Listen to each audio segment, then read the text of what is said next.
who has the legal right to prosecute electoral offenders? Because he asked you about the electoral offenses that we saw from the last elections and possibly those people that were caught. How far has INEC gone, and is it with the police or INEC when it comes to prosecution? Now, you see, again, we need to inform the public that where we are right now.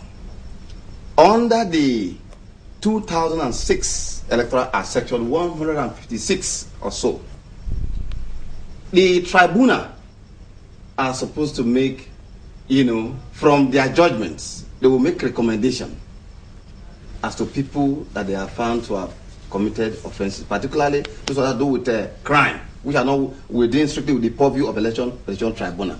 That was why in Edo State, given the way the judgment detailed key personnel that actually violated the entire process in 2007 elections, we were pushing that they must get all of them prosecuted. But now, because INEC would have seen what happened, again, INEC will not be able to do anything. The 6th Senate of National Assembly, they again have made a new provision, and for the benefit of that, I will also read it for the Nigerian people to say, to show to you that currently INEC has the power, in fact, undoubted power, to prosecute any electoral offenders in any of the offenses committed as stated under Section 127 or 117 and above. Section 150 says that.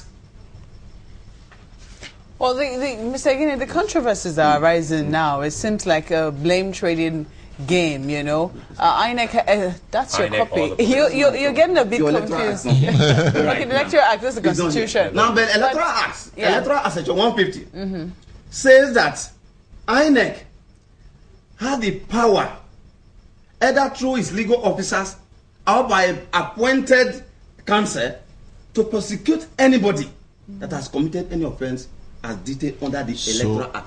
Section 150. Why hasn't INEC prosecuted anybody? In Cross River State, we secured conviction. We have convicted already.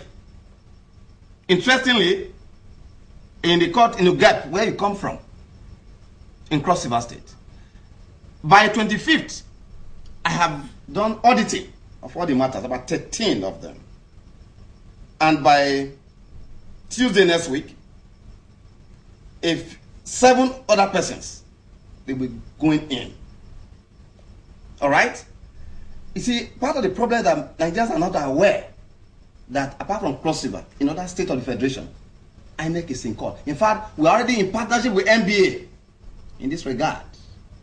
And so we have an undoubted powers unknown to so many persons. Just as new provision in the Electoral Act and the Constitution are also not known to Nigerians. So in the case where already, and don't forget that when the matter is going on in court, it's only when they will have secure conviction, when we are going to arraign, that you will not hear the matter. Definitely. But when it's going on, you will not know the progress made. So I can tell you that the auditing of that is already ongoing. In the case where INEC knows that it has the power and has refused to exercise those powers, can the Nigerian police come in and help prosecute? No, of course, there's no doubt about that. There's no doubt about that. And in any case, there is INEC in most of the states of the Federation. And of course, I've given you a situation. If you can measure with just one, you can't mention anyone that is known to the Commission, to my office.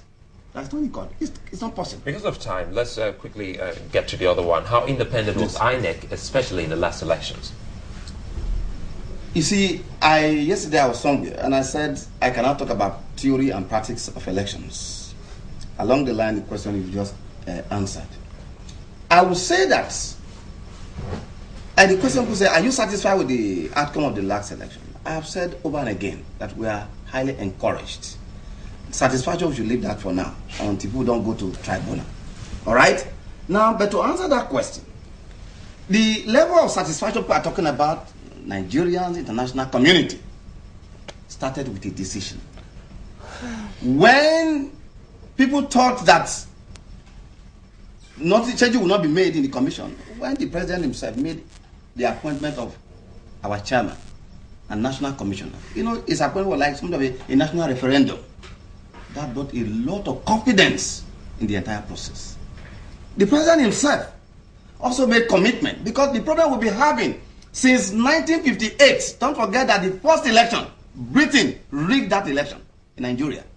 The election of 1978, the authority there was also interested in determining who should be what. That of 83, you know, where we had the civilian regime, Shagari. They were also, that was the election supervised by an interested party. The one under military, of course, the one that was aborted. But the current president himself has entered our own Guinness Book of Record, has been the first person that made the kind of appointment he made. Ordinarily, they should not touch people like our chairman or some of us with the 100-meter poles, the way we do things in Nigeria. And so, he never interfered. He committed himself that, one, he would not have anything to do with it. And that was why, when we postponed that election, he was already in his village. But if he was in charge, as they used to do before, he would not have known. He would have known, and he would not have traveled to his village. He never interfered. He told the whole world that, please, go and do the right thing. And I have all the tapes, because I wanted to follow whether he will follow his commitment, the as-vow statement. He will follow. And scrupulously he followed, in the sense that he said, your loyalty should not be to him. When he was sworn to national commissioner, it should be to Nigeria. And that is what the oath we have taken already. 3, he also said that his aspiration is not worth the blood of Nigerians. This was a very landmark statement, and he acted all through. And so, all through the election, like when we had issues, you know, why is it that he never interfered in that? So that was what led to the election. So I can tell you that those are fresh. We are those are independent. fresh in our memories, as well as these. Get to a situation. You're supposed to release results. You released the results. You got to a point, and the next minute you stopped, and we'll see the same officer somewhere, maybe in Abuja or somewhere else, saying he cannot continue. So that is why people are asking about the independence of this body. Very good. Now, look at the process of elections. The national chairman, the chairman himself, we have about 8 concentric layers of personnel involved in election management. The chairman and national commission, they are in Abuja. They will bring the materials down to the states, to the REC. From the RECs, we now take the material to the electoral officer in the local government. These are the only 3 stages that the core staff of INEC imbue with the vision of conducting elections. That's where it stops. But we now engaged those you call ad hoc staff. The presiding, supervising presiding officer from this stage, the 4th stage, the supervising presiding officer who will now be in charge of the material from the electoral officers. He will not be the one from the point of the racks, take the material to the presiding officers who are now in charge of the key first stage of election management. So you have the poll officer, you have the poll clerk, you have the orderly. Then you have the what you call the collection officer at the work collection center, at the work collection center, at the AJ, at the senatorial. All these stages, we have people who are not key staff of INEC. Now, that also has brought credibility in the sense that, for example, we brought a total of about 40-something professors, doctors from the University of Calabar and ditto other states of the Federation. But despite that, the issue he raised, where he said there were some problems where announcements of results were delayed and so on and so forth, is the very reason why we are also interrogating the process now, because there are complaints by Nigerians that after the PU results have been announced, at the various level of collation, there are discrepancies. These are the area we are looking at now. Okay. And that is why for some of us, when we argue that the burden of proof should be on INEC, because look at the 4 stages of people we have involved now, you find out that there are people that are not within INEC.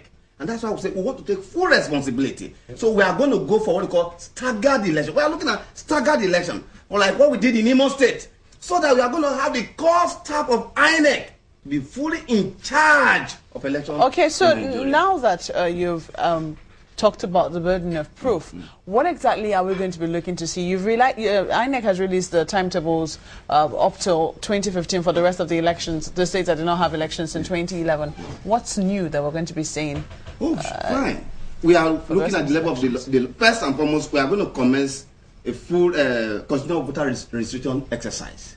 We are going to issue cards to people. Shouldn't you have started by now? No.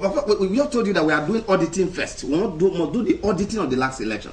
And that is currently ongoing. Once we are through with the auditing, the commission will come out with a comprehensive timetable or the various processing stages that Nigerians will have to come in. But for now, we are doing the auditing, which is ongoing. As I speak to you, people are still in Abuja.